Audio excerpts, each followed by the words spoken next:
Having to come inside was a punishment for us as kids. It only happened when it was raining really hard and with thunder, or when it got dark. It rained a lot in Cuba. But even during rainstorms, we were often allowed to play outside of my stepdad's house. When it got dark, or if we were punished, or if there was too much thunder and lightning, we were stuck in the house. Being inside was usually a punishment. I would like to think that we liked being outside because we were healthy and strong and tanned and in top physical condition. One day I asked my cousin Sarah, "Why do we love being outside?" "It's because we don't have AC in the house," she replied. She made a solid point. When you're a kid, it's hard to want to be inside when your house is 900 degrees. Outside, you'd feel the breeze under the shade. Maybe it would rain. You had multiple ways of cooling down. Inside, it was hopeless. When we were inside at night, we'd play a lot of parcheesi. I could explain parcheesi, but it would be just as easy for you to look it up online and get the idea. It's an old Indian game played in Spain and in the 1970s in Cuba. The thing about parcheesi is that to play, you need dice, 2 of them, or at least 1 die, which you're willing to roll twice as needed. Games of parcheesi at our house were epic. Were epic battles, pitting grandparent against grandkid, cousin against cousin, typically great aunt Nanita against all the kids. Arguments would take place, things would get thrown. It was a dangerous game, especially if you were winning. And as a kid, I loved winning. Sure, playing was fun. It was a learning experience and all that. Only one other person in the family loved winning more than me, my cousin Sarah. "You cheated again," my cousin Titico would tell her. "Abuela, abuela," she would wail. Then we'd have to apologize to Sarah for finding out she had cheated. In her logical universe, our role was to pretend not to see her cheat so that she could win happily. One night, the game had gone on for hours, with multiple cheating accusations having to be mediated by adults. Finally, at some late hour, when we probably should have been asleep, the final piece in the game for my team, a yellow piece, I always chose yellow, was 3 spaces away from home and from a glorious win for me. My cousins watched, hoping for Sarah's demise. She hated to lose, but we loved to see her lose. So there I was with adults watching, ready to roll the die, looking for a 3 and a win.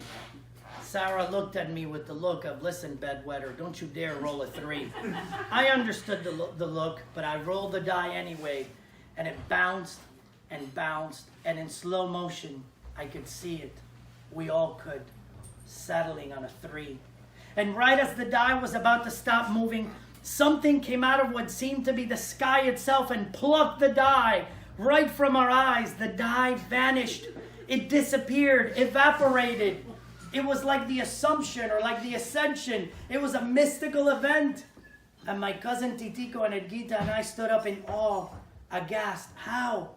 asked an astonished Titico. "What did?" questioned Edgita. "Did you?" I asked in interrogating tone. I think I don't. We all added sounds of disbelief. We struck the poses of the religious men in those famous paintings of the apostles sitting around Jesus in marvel and rigid, unnatural poses. How could a die just vanish? And then slowly we looked at my cousin. She had it. She had the smile that the guilty wear. Sarah was sitting there with a grin. She stood and proudly proclaimed, "I hate it." Oh my God. Rather than bearing a loss, she had taken the die in mid-roll and put it in her mouth and swallowed it. Now she couldn't lose, but neither could anyone else because we did not have another die. That was the last die we had and couldn't get another one on the spot. This is the part I have to explain. You see, in Cuba, you couldn't just go to the local Walgreens and buy some dice. It could be a whole year before we could get dice. Next, I think there was screaming and tears. My stepdad came in the room. Nanita warned us about some distant relative who had once swallowed a die.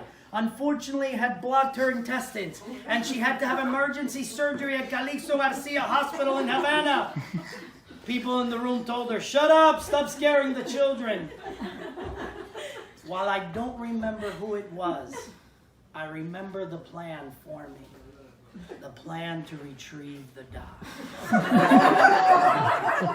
Claro. We will wait until, comes out the other side, and then we will know she's okay, my stepdad said.